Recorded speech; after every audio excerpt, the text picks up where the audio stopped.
Now let's look at some methods for making mattes using the color in the image, or rather in this case, the difference between colors in the channels in the image.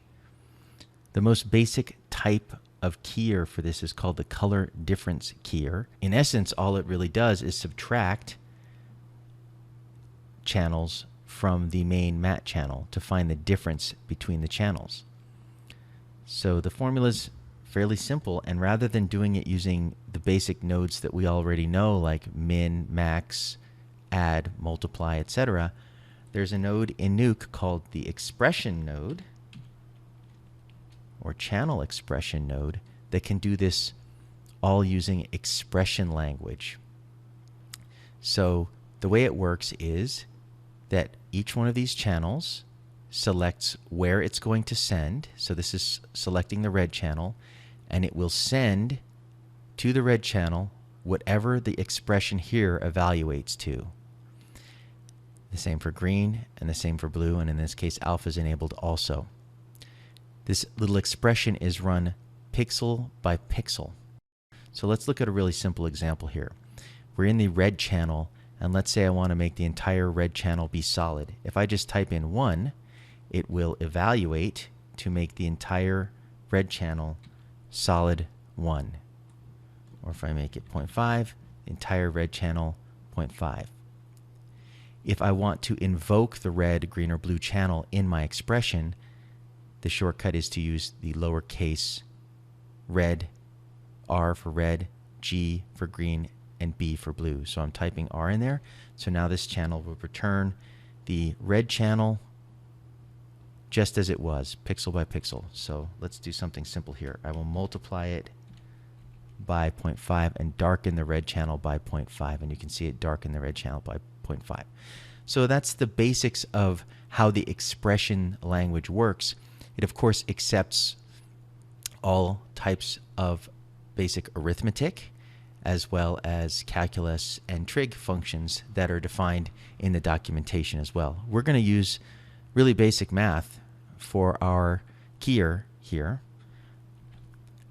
By default, each channel will return its channel if there's no expression in it, and we're going to build our expression in the alpha channel field so that it returns the result straight into the alpha channel, which is where we're going to want it.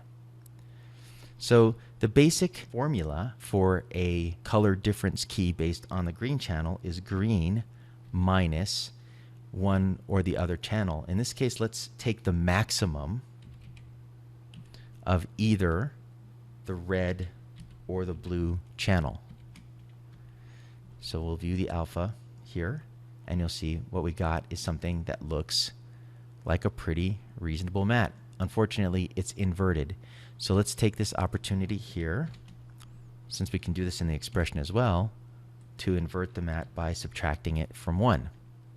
So now we have a raw matte that is in the right polarity, where the core is white and the screen areas are turning black. And if we want to be a little paranoid, we could take this opportunity to also clamp this matte so that it normalizes the values in this operation to be between 0 and 1. Okay, so that matte looks pretty good, but maybe we can make it look better. We could adjust this alpha channel after we've generated the raw matte, or maybe we could drive the inputs, the input RGB images, to adjust the quality of the matte as well. Let's try that strategy first. So what I'm going to do is just grade the incoming RGB image with gain to essentially make the channels more powerful, so that I get a more solid result here. And if I like it, I could also take this opportunity to adjust the differences between the individual channels as well. So let's say that I wanted to increase the difference between red and the other channels to get a higher quality matte. So I don't want to mess up the edges here, but increasing the difference, making a bigger difference between red and the other channels, I'm able to get a fairly solid matte without crushing the matte too much. I'm going to leave all this stuff for now, because remember, you typically only want to build the beauty mat around the thing that you're most interested in. If I wanted to adjust the overall gain for all the channels again, I could go to this slider and adjust the gain here. That's pretty good. So let's copy this mat back into our RGB image. And use the copy operation for that, K, and copy it back into our original beauty image. Now, I'm not going to spend a lot of time refining that mat because we'll do that later in a compositing demo. We're just building mats right now. Look at hitting M for the matte overlay. That mat's pretty decent. The screen's not perfectly level. Now, if I was to take this and merge it over my background, I'm going to use a matte merge.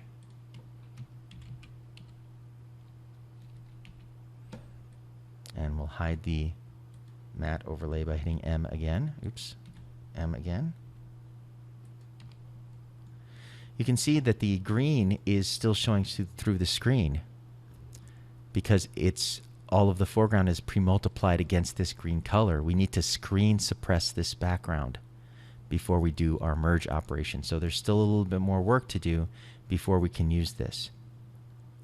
We can use the expression node for this also. Most keyers have some form of screen suppression built in, but it's good to know how it works, so if you need to wire one up yourself, you can do that. There are several strategies you can use, but we're going to use a strategy where we use the expression node and a limit by red or blue formula. So I'm going to drop down another expression node, and I'll put it up here next to this one. I'll just name this.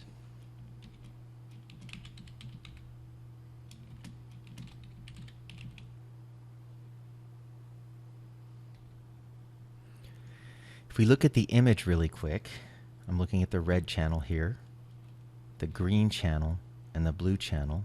So here's red, red, and green. We'll see that in the skin tones at least, and a lot of the other areas, red is always brighter in the people than the, or most of the time it's a little bit brighter than the green channel. So if we limited the green channel by the red channel, we would always have a situation where the screen would lose its green, but most of the other image wouldn't get messed up too much. Blue we'd have to be a little careful with because blue is a lot darker than green in people's skin tones and stuff. But let's do a strategy where we take the average of red and blue and never let the screen get any brighter than the average of red and blue. So the formula for that is you'd put it into the green channel because we're trying to suppress the green channel. Let's switch this back. So I want the minimum of green, of either green or the average of red and blue. So I'm going to take red and blue, add them together, and I'm going to multiply them by 0.5, effectively divide them by 2. So now we can see that the screen is never allowed to get brighter than the average of red and blue. And it's made the screen turn a kind of bluish color, but in this case the background is kind of blue, bluish color. We might get away with this. So let's do our matte now and see how it looks. That looks pretty dang good.